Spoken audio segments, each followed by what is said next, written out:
Olá a todos, eu sou o Victor Baidin, aqui do Templo da Magia Sagrado Elemento. Sou instrutor de diversos tipos de terapia holística, como o Reiki, massoterapia, e hoje nós vamos falar sobre a medicina chinesa. Então, por que medicina chinesa, né? Às vezes nós falamos, eu queria fazer a acupuntura. Só que esse acu do acupuntura, ele quer dizer acúlio. E acúlio vem de agulha, né? Então, a palavra acúlio deu origem a agulhas. Tanto é que a rosa, ela não tem espinho. A rosa, ela tem acúlios.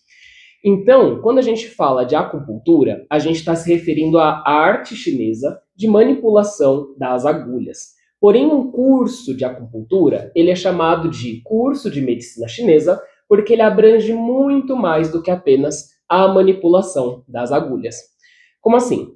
Durante o curso de medicina chinesa, primeiro você tem que ter uma base forte de como que funciona o sistema de anatomia, fisiologia do corpo humano na visão oriental.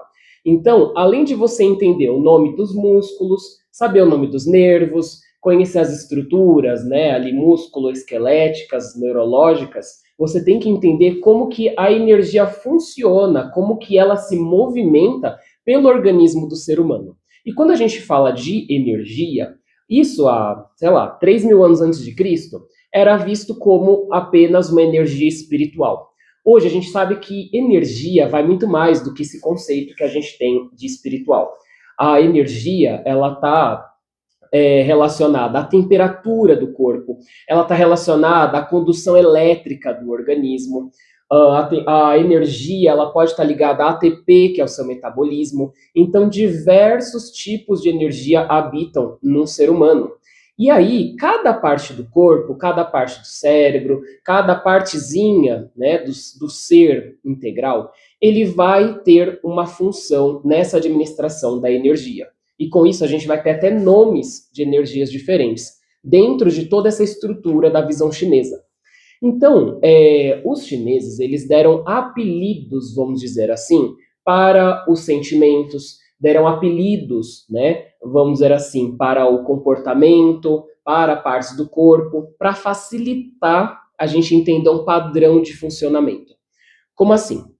Primeiro, que quando você sente que algo está muito quente, aquilo está o quê? Aquilo está yang, né? Então aquilo está com velocidade, está com vermelhidão, está com inchaço, está com irritação, tudo isso é yang. Quando a gente fala de alguma coisa que está frio, uma parte do corpo que está mais fria do que o resto, algum membro que ele está reduzido, ele está funcionando menos, ele está com alguma debilidade, ou de repente, né, aquela parte do corpo, além de apresentar uma temperatura baixa, uma redução de funcionamento, apresenta uma lentidão, tudo isso que está a menos do que deveria, né, está de repente, mais seco, por exemplo, tudo isso é dito como yin, né? Então, tudo aquilo que está abaixo do bom funcionamento é chamado de yin. Então, em vez da gente pegar e falar dentro de uma visão, né, da medicina chinesa, que aquilo está, de repente, quente, coçando, vermelho, a gente chama de yang. Tudo ali está yang, então nós devemos retirar um pouco daquele excesso de energia. Então é onde a gente fala que a gente está promovendo uma sedação naquele ponto. E aí, quando algo está abaixo do funcionamento, a gente tem que fazer o quê? Elevar. A gente tem que tonificar aquela parte do corpo, ou aquela região, aquele órgão, aquele sentimento, tá? Então, se a pessoa está triste. Triste tem cara de algo muito yang ou algo yin? A tristeza, ela é yin, então precisa tonificar. Então, olha só como a gente entendendo esse primeiro conceito de quando é yin, quando é yang, quando tonifica e quando seda, já facilita a gente entender um monte de coisa porque serve para o energético, né, espiritual, serve para o emocional, serve para o físico, serve para o mental, serve para absolutamente tudo, tá? Até para a gente designar algo da natureza, essa teoria serve. Então, dentro dessa medicina chinesa, o primeiro ensinamento é a gente conseguir definir o que é yin e o que é yang. Porque através da utilização das agulhas, dependendo da angulação que você coloca, dependendo do tempo que você deixa, dependendo do movimento que você faz nela, você vai estar promovendo ali uma tonificação ou uma sedação. Então aí já começa o entendimento. de que vai além das agulhas. Na medicina chinesa, a gente precisa ler o indivíduo. A gente precisa ler o indivíduo para ler depois a patologia dele. Porque você não vai comparar, dentro de uma medicina chinesa, o que é certo para aquela pessoa com base no que é certo para todos. Você vai olhar para aquela pessoa e você vai identificar o que é um padrão bom ou ruim dentro do que constitui ela, não o padrão, vamos dizer assim. Por isso que a medicina chinesa, ela é muito, sabe, amada dentro do meio holístico. Porque para você identificar uma patologia ou até prescrever um tratamento, vai muito além de você simplesmente aplicar um padrão, um protocolo, algo que serve para todo mundo e de repente aquela pessoa já fez o que serve para todo mundo e ela não obteve uma melhoria, não obteve uma cura. Por quê? O que servia para todo mundo não serve para ela, né? E isso, cada ser humano é constituído pelas suas peculiaridades, particularidades. A pressão arterial de uma pessoa é diferente da pressão arterial de outra pessoa. Tem gente que tem a pressão mais alta, tem gente que tem a pressão mais baixa, assim por diante. Por isso que a gente não pode pegar e falar que a pressão adequada para o ser humano é tanto e querer padronizar todo mundo nesse tanto. Então é por isso que o dipirona tem gente que pode usar, tem gente que tem alergia. Tem, sei lá, tem gente que se dá super bem com o ibuprofeno. Tem gente que não sente nada com o ibuprofeno. Então, cada ser humano é muito específico. E na medicina chinesa, nós fazemos essa leitura primeiro do ser. Depois a gente aplica os conhecimentos, que, mais uma vez, vão além das agulhas. E aí, esses apelidos que os chineses, né? Eu estou falando apelido de uma forma para facilitar o entendimento, tá, gente? Mas claro que isso é uma nomenclatura, digamos, né? Então, assim, eles identificaram que algumas coisas funcionam de forma muito parecida porque tem a energia muito parecida. Por exemplo, quando as pessoas sentem muita raiva, muito nervoso, são pessoas que tendem a abraçar tudo para si. São pessoas que tendem a juntar ali as funções para ela mesma e ela vira o generalzão, que quer fazer tudo e o mais incrível, quando alguém faz algo, ela acha que não está bem feito. Quem conhece uma pessoa assim aí, gente? Ah, porque quer uma coisa bem feita, deixa que eu faço. Aí vai lá, depois que ela faz tudo, nossa, estou sobrecarregada, ninguém me ajuda nessa casa. Ah, estou péssimo, né? Aí você tenta ajudar, a pessoa não deixa e fala, não, porque você não sabe fazer, deixa que eu faço. Então, esse tipo de padrão de pessoas é um padrão que é chamado de madeira, tá? São pessoas que elas querem o quê? Crescer, se desenvolver. E assim como uma árvore abriga todo um ecossistema dentro dela, as pessoas de padrão madeira querem colocar tudo ali nas responsabilidades delas. E elas acabam se sobrecarregando. E isso gera cansaço, estresse, nervoso, raiva e afeta o quê? O fígado, a vesícula biliar, dar dor nos pés. Será que isso tudo tem uma relação? Dentro da visão da medicina chinesa, sim. Então, em vez da gente pegar e falar, vamos tratar a raiva, o pé, vamos tratar o fígado, a vesícula, a sua primavera interna, a gente só fala que vamos tratar madeira. Então, madeira é um nome dado para englobar tudo isso que está ali dentro deste guarda-chuva, que é chamado de madeira. Ah, mas no meu caso não é a irritação, no meu caso é de repente a tristeza. Então, a tristeza, o pulmão, o intestino grosso, a parte, né? Essa parte, esse filete aqui do braço, tudo isso é chamado de metal. Então, o metal, ele é uma energia que ele serve para proteger a gente, assim como o nosso pulmão protege, nossa, né, vamos dizer assim, quando a gente tem alguma afetado, né, ali de repente, sei lá, com uma gripe, aquilo vai ser protegido e manifestado pelo pulmão em forma de uma tosse. Da mesma forma que uma virose afeta o quê? Intestino grosso. Então, existe uma relação entre intestino grosso, pulmão, tristeza e o metal. Então, quando a gente vai estudar a medicina chinesa, a gente tem que entender que os que a gente chama de elementos, que na verdade nem chama de elementos, chama de movimentos, são nomes, apelidos dados a conjuntos de coisas.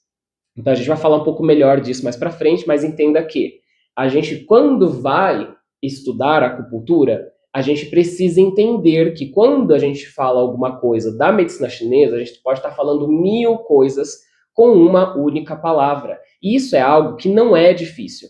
Isso é algo que com a prática, com um estudo mais didático, a gente consegue aprender isso com facilidade, acredite. Então nós temos os 5 movimentos que são o fogo, a terra, o metal, a água e a madeira, e eles servem para descrever os nossos canais de energia da acupuntura. Isso serve para a gente falar sobre a casa no Feng Shui. Isso serve para a gente falar na massagem, falando do shiatsu. Isso serve para a gente falar da astrologia chinesa. Então, tudo isso que vem ali, né, desse conhecimento da medicina chinesa ou de artes, né, chinesas, artes taoístas, vai ter esse conhecimento embutido. Então, se você fizer um curso de Feng Shui, você vai ter facilidade para acupuntura. Se você faz acupuntura, você tem facilidade para astrologia chinesa, assim por diante, porque todos bebem de uma mesma fonte de conhecimento, tá? Então, avançando mais um pouco, a gente já entendeu que quando você faz um curso de medicina chinesa, você tem que entender sobre músculos, ossos, órgãos internos, sobre estrutura cerebral, tal qual uma medicina. A gente tem que entender sobre essa estrutura energética, sobre as nomenclaturas que envolvem partes do corpo físico, envolve emoções, envolve energias, envolve tudo isso. Para aí sim, depois, a gente começar a pegar as agulhas. E aí, pessoal, nós temos diversos tipos de medicinas chinesas dentro do estudo de medicina chinesa. Como assim? Quando uma pessoa é clínico geral, ela vai estudar de tudo, criança, idoso, grávida, vai estudar inflamação, vai estudar ossos, vai estudar tudo. Só que depois ela vai fazer um aperfeiçoamento em uma das áreas. Então ela vai deixar assim, né, só de ser apenas clínico geral, para ser obstetra, para ser geriatra, para ser ortopedista, não é? Então, dentro da medicina chinesa, essas medicinas que tem dentro do curso de medicina chinesa, nós podemos dizer que além das agulhas, que é sim a acupuntura, nós temos a ventosa terapia, nós temos a moxa bustão, nós temos a reflexologia podal, nós temos a auriculoterapia, nós temos várias técnicas que estão dentro da medicina chinesa. Então é por isso que, quando a gente faz lá o curso de medicina chinesa, a gente não faz um curso rapidinho. O bom é um curso de 1 ano e meio, 2 anos. Por quê? Aí você vai ter uma base sólida de tudo isso. E depois você faz a sua especialização em o que eu quero trabalhar. Será que eu quero acupuntura para gestantes? Tem um curso só disso. Não, será que eu quero fazer, de repente, analgesia, anestesia? Existe uma pós em analgesia e anestesia. Eu quero trabalhar com a acupuntura vinculada ao mapa astral da pessoa. Isso existe? Isso existe. Mas é o mapa astral da astrologia chinesa, onde você levanta, através da data de nascimento da pessoa, tudo que ela traz desde o seu nascimento, quanto a ela tem uma facilidade em sentir raiva, ela tem tendência a ter dor de estômago, é uma pessoa que, sabe, tipo, vai ter no mapa descrevendo os elementos dela, bem distribuído, com o que ela tem em excesso e com o que ela tem de falta. Então, uma pessoa, por exemplo, que tem muito metal no mapa e pouca água, é uma pessoa que ela tende a apresentar muitos problemas de garganta, de pulmão, de intestino grosso, porque é o excesso de metal. Da mesma forma, a pessoa que vai ter o quê? Dificuldade de mostrar as emoções, vai engolir o choro, vai ficar, né, tipo, sei lá, tentando buscar através do conhecimento alguma coisa para poder sanar outras. Então, é o quê? É a falta de água no mapa. Então, a gente pode equilibrar esses elementos internos da pessoa usando a astrologia chinesa. Então, existem várias formas da gente utilizar esses conhecimentos. Por isso que a medicina chinesa ela é tão abrangente, vai além das agulhas, e depois você pode expandir e aperfeiçoar cada vez mais o seu conhecimento. Porque além de ter o sistema energético do corpo, que são os meridianos, por onde corre a energia, nós temos também os microsistemas, os micromeridianos, que são chamados de zonas somatotópicas. O que são zonas somatotópicas? São zonas em que você tem o corpo inteiro representado em um pequeno sistema. Por exemplo, a mão é uma zona somatotópica, porque aqui você pode fazer um agulhamento na pessoa, onde em vez de você só colocar uma agulha ou ir direto com a agulha numa parte do corpo, sei lá, na coxa, em vez de você colocar uma agulha na coxa, você pode colocar uma agulha nesta região. Em vez de colocar agulha no pescoço, você pode colocar agulha nessa região. Em vez de colocar agulha aqui na região, né, do tórax para afetar de repente o pulmão, você pode aplicar no centro da mão e refletir no pulmão. Então, o corpo inteiro está aqui na mão da pessoa e você agulhando aqui reflete no organismo. Então, a zona somatotópica, ela é um microsistema porque é o seu sistema, o seu organismo inteiro em uma região pequena. O agulhamento da mão é chamado de coriô. Assim como nós temos a orelha, que é como se fosse um neném de cabeça para baixo. Então, para cá nós temos a cabeça, as costas e o braço e as pernas. E aqui dentro, os órgãos internos. Então, a gente pode fazer uma técnica chamada auricoloterapia, que pode ser agulhas, pode ser sementes, podem ser esferas de cristal, né, microesferas de cristal, em que a pessoa ela recebe um reflexo, um incentivo energético na orelha. Isso leva uma informação para o cérebro, porque na orelha tem nervos cranianos, comprovados inclusive por ressonância magnética, que leva a informação para o cérebro e do cérebro leva para o corpo. Então, às vezes a pessoa fala, eu quero fazer a acupuntura, e aí ela acha que é só a sementinha na orelha. E isso não é acupuntura, isso é auriculoterapia, tá? E dentro das medicinas chinesas, a gente aprende auriculoterapia e acupuntura. O pé, a tal da reflexologia podal, da mesma coisa, você tem o corpo inteiro ali nos pés, você faz massagens, ou você pode fazer também outros estímulos com bastões de madeira, massageadores elétricos. É uma delícia quando a gente faz algo mais relaxante, mas pode ser algo bem dolorido quando você pega um ponto que também está ligado a uma região do organismo que está debilitada, com excesso ou com falta de energia. Então, mais uma técnica da medicina chinesa. Mais um motivo para um curso não se chamar curso de acupuntura, e se chamar medicina chinesa. Porque não está trabalhando com agulhamento, está trabalhando com essa parte, né, anatômica e energética, né, a visão ocidental e oriental também. E aí nós temos a ventosa, por exemplo, que é colocada nas costas ou colocada em pontos de dor, por aí vai. E nisso, nós temos, então, esse é o exemplo aqui, ó. Esse aqui é a cartelinha com microesferas de cristal usados na auriculoterapia. Então, ó, deixa eu tirar um aqui para mostrar. O certo é tirar com a pinça, tá? Mas tô só demonstrando para vocês. Aqui, ó. Ó, aqui a gente tem uma microesferinha de cristal. Tá vendo? Acho que dá para ver aqui quando a luz bate melhor, né? A microesferinha de cristal, ela é um estímulo e ela vem aqui no micropore e a gente coloca, através de um mapa, né? A gente vai estudando o mapa e coloca num ponto relacionado a uma região do corpo. E como eu falei, né? No caso, eles colocaram a pessoa dentro de um aparelho de ressonância magnético, viram o funcionamento cerebral, tiraram a pessoa do aparelho, colocaram as esferas de auriculoterapia, colocaram a pessoa na máquina de novo e viram que mudou muito o funcionamento cerebral da pessoa. Algumas áreas até meio adormecidas foram ativadas, começaram a funcionar melhor, e aí a pessoa começou a ter aquele estímulo no corpo. Então, ter uma comprovação científica é legal, ajuda a mostrar que é algo que a gente está fazendo, como eu disse, desde 2.500 anos antes da Era Comum, ou seja, para mais, aí, sei lá, 5.000 anos, praticamente, exagerando, né? A gente tem aí uma validação, né? Então é legal por isso, né? A gente acha que algo é muito esotérico, muito místico, enquanto a ciência não comprova. Depois que a ciência comprova, a gente tem um outro olhar, né? Uma outra coisa que a gente pode utilizar, né, são os ímãs, né? Então, os ímãs, eles são arredondados de um lado e são retos do outro. Isso mostra o quê? Que o lado, né, ele tem um lado norte e um lado sul.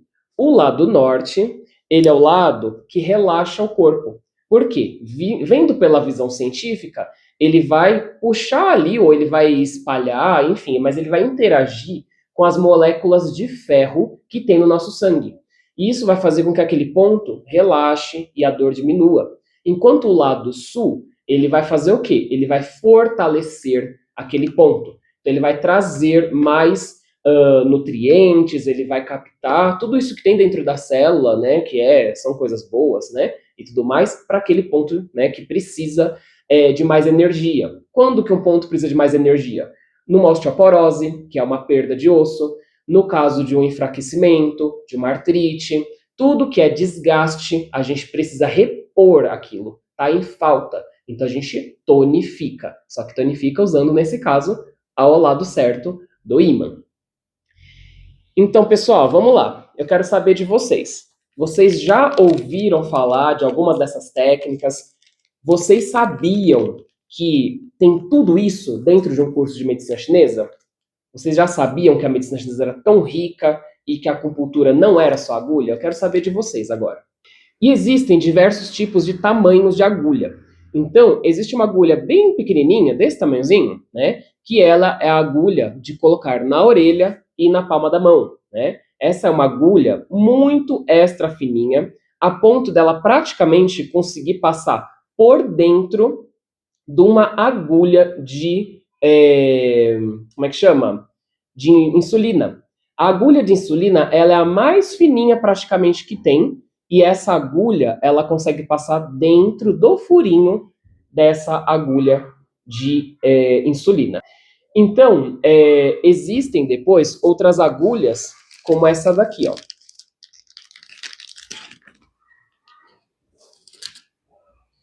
Essa agulha, ela também é extremamente fininha, tá? Ó, veja como ela é bem, bem fininha. E ela tem esse aplicador dentro, porque a gente não pega, quer dizer, tem quem faça, né? Mas a gente não pega a agulha lá, sangue frio, já enfia na pessoa. Quando a gente usa o condutor, essa cânula, ela faz com que a agulha fique mais estruturada, mais de pezinha, não entorte e não entre fazendo nenhum movimento. Ela entra reta. E aí, a gente, ao aplicar essa agulha, imagina que você está na sua casa, você tem um cômodo, que ele é a sala da bagunça, que você morre de preguiça de arrumar. Você sabe que ele existe, você sabe que aquele cômodo está bagunçado e vai te dar muito trabalho, e quanto mais você pensa nele, mais você corre daquele cômodo. E aí você, de repente, um dia tem lá alguma coisinha lá para guardar, você só abre a portinha pelo cantinho, joga lá dentro e fecha de volta, para você nem ver o tamanho da bagunça que está lá dentro. Algumas partes do nosso corpo são da mesma forma. Quando a gente está com muita dor, quando a gente está com algo muito inflamado, é porque o organismo, ele existe um potencial de autocura, não é? Só que aquilo ali, ele parece que não está querendo sanar. Aquela dor, aquela inflamação, ele não está muito afim. Então ele vai deixando aquilo do jeito que está. E o que acontece? Quando você coloca a agulha, é como se de repente a gente abrisse essa porta e falasse: vai tratar isso? Sim. Vamos lá. Então, quando você coloca a agulha, é como se você virasse e falasse para o cérebro: olha para esse ponto agora. E aí ele vai mandar toda a atenção, energia, ele vai começar a mandar neurotransmissores, vai mandar um monte de informação para aquele ponto. Então, é por isso que quando a gente tira a agulha, ela sai dura, sai com dificuldade, porque são geradas fibras de colágeno, de tecido conjuntivo, uma série de coisas vai se entrelaçando ao redor da agulha, e na hora que a gente tira, aquele entrelaçamento vai levar uma informação para o nosso tecido nervoso, que é um condutor de energia, que vai levando a informação de célula a célula até chegar no cérebro. E aí ele vai mandar de volta uma resposta de imunidade, de neurotransmissores, de tudo que há de bom e que for necessário para aquele ponto. E os chineses, em sua sabedoria, eles sabiam que existem pontos que estão muito relacionados com o emocional. Como? Através de experiência. Eles utilizavam pedacinhos de ossos, tipo espinha de peixe, lasquinhas de bambu, e quando aplicavam em determinados pontos, a informação era o quê? De que precisa regular alguns neurotransmissores, a serotonina, a citocina, várias coisas que são reguladores de humor. Por isso que a acupuntura serve tanto para o tratamento físico quanto para o tratamento emocional, porque a agulha, ela vai gerar ali um estímulo, uma microinjúria que vai fazer esse entrelaçamento físico que gera uma resposta energética a nível elétrico que faz com que o seu cérebro mande para o seu organismo aquilo que o seu organismo precisa. Por que eu digo isso? Porque tem muita gente que pergunta se a agulha tem algum remédio, a agulha tem algum medicamento, a agulha tem alguma coisa que, sei lá, você passa ali de repente num remedinho antes de aplicar. Então, nesse caso, a agulha ela não é utilizada com nenhum tipo de remédio. Ela é apenas a agulha metálica que, ao ser inserida, gera esse estímulo no organismo. Bom, algumas teorias também sugerem o quê? Essa é a teoria científica vigente, tá? Mas imagina assim para facilitar o entendimento. Você faz ali uma microinjúria naquele ponto, um micro machucadinho. O organismo ele vai ali para poder curar aquele micro machucadinho e ele aproveita, vê como está aquela situação e manda para lá também coisas que precisam. Então, para facilitar o entendimento ou você passar essa informação para outra pessoa, você pode dizer dessa forma, tá? A agulha promove o machucadinho e aí o organismo vai lá para curar esse machucadinho e ele aproveita e cura a inflamação, a torção, a falta de colágeno, a falta de, massa óssea, o que for necessário. Tá bom? Então, é por isso que a acupuntura, ela praticamente não tem contraindicação, porque ela trabalha estimulando o próprio organismo a funcionar melhor. Ela promove a melhoria na autocura. Então, olha que bacana isso. Em vez da gente precisar. Eu não sou contra remédio, tá, gente? Por favor, não entendam isso. Mas, em vez da gente já recorrer primeiramente a um remédio que pode ter vários tipos de efeitos no nosso organismo, né, que são efeitos, né, que não são interessantes, né, efeitos colaterais e tudo mais, a acupuntura é um tratamento 100% natural que não vai causar em você nenhum tipo de invasão de alguma substância que o seu organismo não conheça. E ela vai fazer com que o seu organismo funcione melhor. Então, como a acupuntura, naquele ponto, cria esse entrelaçamento de colágeno, existe até mesmo a acupuntura estética. Então, quando a gente aplica em rugas e algumas marcas de expressão, estimula-se esse entrelaçamento do colágeno, causando ali um preenchimentozinho natural. Claro que precisa de muitas sessões para ter um bom resultado, mas tem. E aí, o que a gente faz? Né? Nós tratamos com agulha esses pontos do corpo, e aí nós colocamos as agulhas, as esferas, né, os microcristais na orelha da pessoa para fazer a auriculoterapia, e ela vai para casa com as esferas, e esse tratamento é prolongado, tá? Então, é uma forma de potencializar o tratamento. Mas claro que psicoterapia, né, a gente fazer algumas outras coisas podem ajudar bastante. Quando está no ciclo menstrual, pode aumentar o fluxo? Depende do ponto. Por quê? Existem pontos que são muito ligados ao sangue, que são os pontos do fogo. Da mesma forma, tem alguns pontos que são do baço pâncreas, que estão ligados também a essa retenção do líquido dentro do organismo. Então, por exemplo, massagem nas pernas, acupuntura nas pernas, não podem ser feitos nem quando a mulher está no ciclo menstrual e nem podem ser feitas quando ela está grávida, tá? O ciclo menstrual, a gente até pode mexer um pouco na perna, mas a região do abdômen em si é melhor sempre evitar. Já a acupuntura, de fato, o panturrilha é um ponto que aumenta muito o fluxo, não é o mais adequado, tá? Então, quando está no fluxo menstrual ou está grávida, é melhor não mexer em alguns pontos específicos. Em outros, não tem problema, tá bom? Isso é legal, porque você perguntou algo sobre as contraindicações, né? Então, quanto às contraindicações, quando a pessoa ela está com alguma infecção aguda, né? Ou ela está com algum local que está realmente ali muito, muito, muito infeccionado, purulento, é interessante que a gente não mexa, tá? Ali pode piorar. Mas se for uma infecção leve, a gente, né, uma pústula, alguma coisa assim, a gente pode agulhar ao redor, mas não a parte aberta, inflamada, infeccionada, tá? Mas a acupuntura pode ajudar na endometriose? Pode. Só que, assim, gente, eu vou ser bem sincero, tá? A gente tem sempre que pensar no custo-benefício das coisas. Existe ponto de acupuntura para anestesia, para já anestesiar uma pessoa? Tem ponto para isso. Só que vai dar muito trabalho e é uma coisa que, assim, tem muita chance de não dar certo, da pessoa não ficar anestesiado e não adiantar de nada. Então é melhor que a gente fazer o quê? Já existe anestesia, vamos recorrer direto à anestesia. É mais garantido, o custo-benefício sai até mais rápido, porque é garantido que vai aplicar anestesia e pronto. Agora, no caso de uma endometriose, a mesma coisa. A gente pode fazer ali, de repente, uma acupuntura para isso, mas vai precisar de longuíssimo prazo. Enquanto que uma cirurgia por vezes, mais uma vez, eu sou da área da ciência, então não recrimino coisas como cirurgia.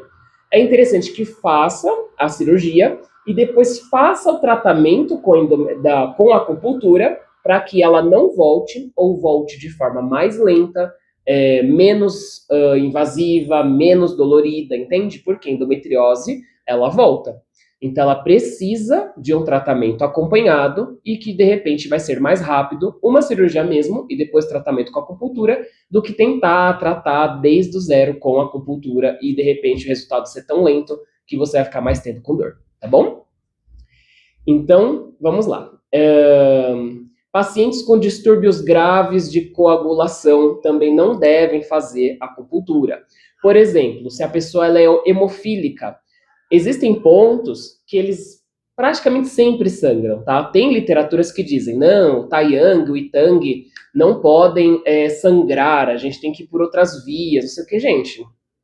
Tem situação que sangra mesmo, pronto, acabou, né? As literaturas me desculpem, mas vai sangrar, já tá expurgando e tá tudo certo.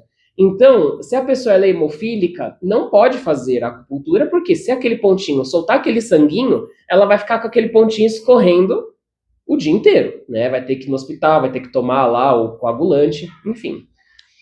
O melhor mestre, gratidão. Gratidão a vocês, gente, são maravilhosos. Então, nisso, gente, pessoas, então, que tenham problemas de coagulação não podem fazer o uso da acupuntura. Da mesma forma, então, se a pessoa ela está tomando um anticoagulante, também vai dificultar ali, né, o tratamento, e se sangrar, ela vai ficar sangrando por um bom tempo. Então, se a pessoa estiver tomando anticoagulante, é bom evitar. Quando a pessoa tem problemas de pele muito severos, como, por exemplo, alergias graves, dermatites de contato severas, aquela pessoa que você vai passar o micropore e quando você tira a pele rasga, sabe? Tem gente que tem muita alergia, né? Tem uma pele muito sensível, muito fina.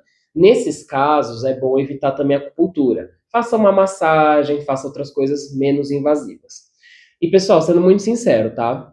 Eu não sei nem se eu poderia falar isso aqui, porque o TikTok ele é um pouco sensível, né, com as minhas palavras, enfim. Mas vou falar.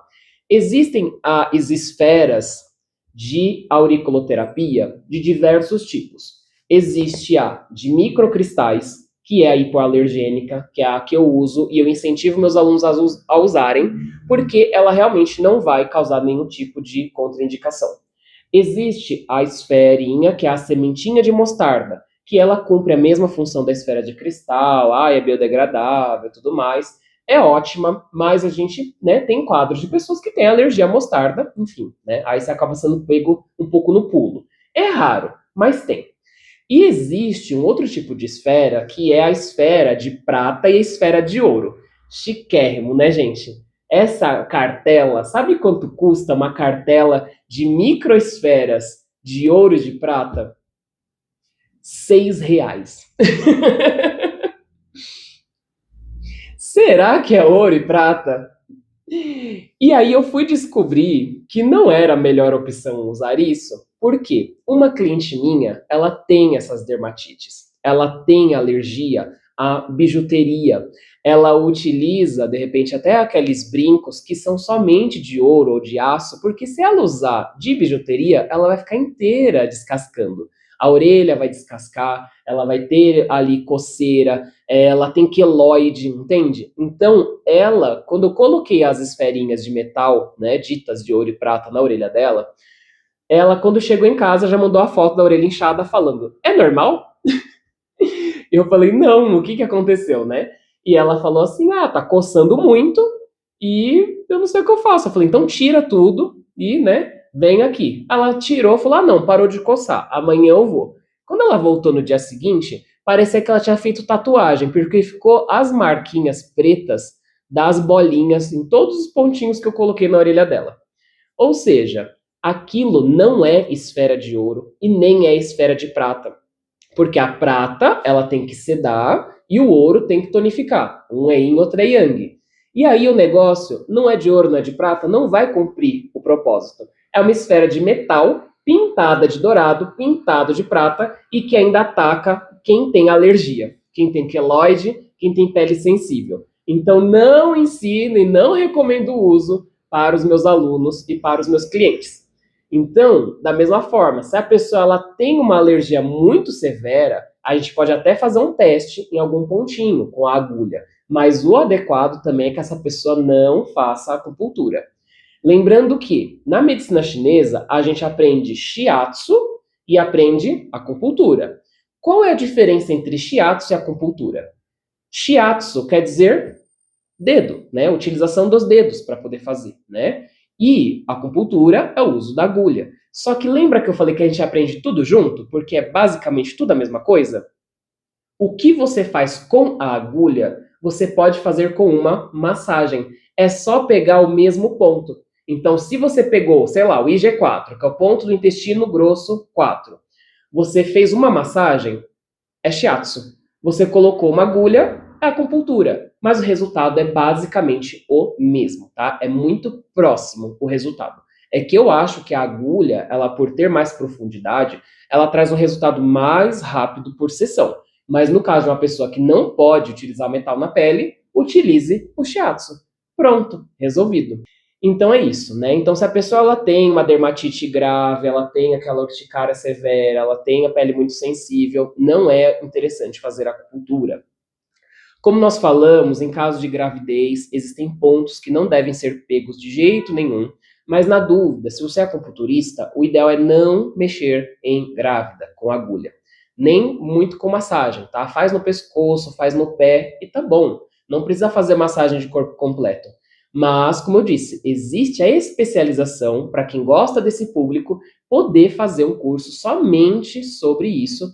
E aí a pessoa ela vai, né, ter toda a segurança do mundo para esse tipo de público, né? Quase um geriatra da medicina chinesa, tá? E no caso de pessoas muito debilitadas, com doenças agudas, né, pessoas oncológicas, deve ser avaliado minuciosamente para saber se realmente pode. No caso de oncológicos, a gente não pode fazer massagem, porque as células cancerígenas elas podem se espalhar, dar metástase e a pessoa rapidamente vira óbito, tá? É bem sério isso. Então, no caso de agulha, é menos perigoso? Mas a gente nunca sabe o que a gente está estimulando ali, né? De repente, naquilo, porque é uma célula nova. O câncer, ele é chamado cientificamente de neoplasia. Ele é uma nova célula que surge no organismo. Tanto é que alguns câncer, quando você abre, tem cabelo lá dentro, tem unha, tem vários tipos de coisas, porque são diferentes células que vão nascendo num ponto que não era para elas estarem ali. Tá nascendo células novas onde não deveria. É como se estivesse nascendo, sei lá, uma célula de fígado dentro do dedão do pé da pessoa, entende? Ou nascendo uma unha dentro do braço. Não deveria ter aquele tipo de célula dentro. Então vai que você estimula alguma coisa e aquilo aumenta, né? Aquilo piora. Então é interessante também a gente evitar e usar somente após fazer uma pós em medicina chinesa para oncológicos, tá? Muito bem. Gente, perguntas, bora lá. Quero conversar com a gente. Aí lembra que a gente tinha falado que a gente pode sedar ou tonificar aquele órgão, aquele sentimento, aquela patologia da pessoa utilizando as agulhas? Pois bem, Imagine que assim, nós temos um fluxo de energia que vem de dentro do nosso corpo. Aí imagina a pessoa com os braços levantados. E essa energia passa e vai para a mão. Da mesma forma aqui, nós temos um outro ciclo de energia que vem da ponta dos dedos, passa pelos braços e vem para o rosto. Então nós temos esse circuito energético. E aí, se a gente quer tonificar, quer que aquele circuito energético funcione mais, a gente pode colocar a agulha inclinada na direção do fluxo de energia. Então aqui, a agulha, né, a energia corre para cá, a gente coloca a agulha inclinada para cá, para incentivar a energia correr nessa direção. Não, eu quero sedar, eu quero diminuir, tá demais. Então a energia corre para cá, você coloca ao contrário.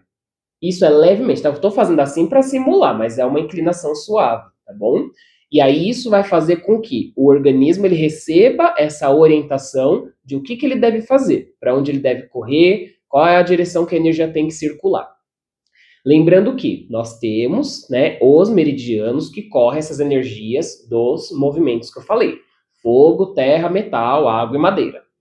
Então, por exemplo, o ponto do intestino grosso, ele nasce, né, ele surge ali do indicador da mão. Então, o intestino grosso, ele nasce do indicador e ele acaba no nariz. Então, o intestino grosso, ele vai passar por aqui, aqui, até chegar no nariz. E, por exemplo, o estômago, ele vai nascer do lado do nariz, ele vai passar pelo seu tórax, vai passar pelo seu estômago, passar pela sua perna e acabar no segundo dedo do pé.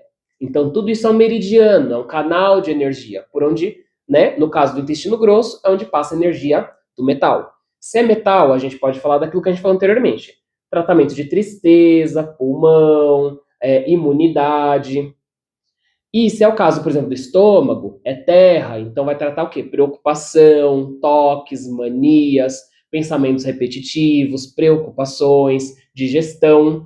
Da mesma forma com que esse ponto tem essa função emocional, esse ponto tem também uma função física. Então, quando a gente pega esse ponto do IG4, ele também vai ajudar a tratar patologias da mão, do punho, do braço e até dor de cabeça. Aqui, ó, por exemplo, esse cantinho, ó, da dobrinha do cotovelo, esse ponto é o IG11, intestino grosso 11. Apesar de ser intestino grosso, ter toda aquela propriedade que a gente falou, ele é um ótimo ponto para tratar cotovelo, os tendões do braço, dores, né, do braço e até do ombro. Então, a gente tem esses meridianos pelo corpo inteiro que vão tratar tanto o físico quanto o energético e o emocional, tá bom? Então é isso. Para mais informações, seja de tratamento ou de cursos de formação, basta entrar em contato pelo WhatsApp.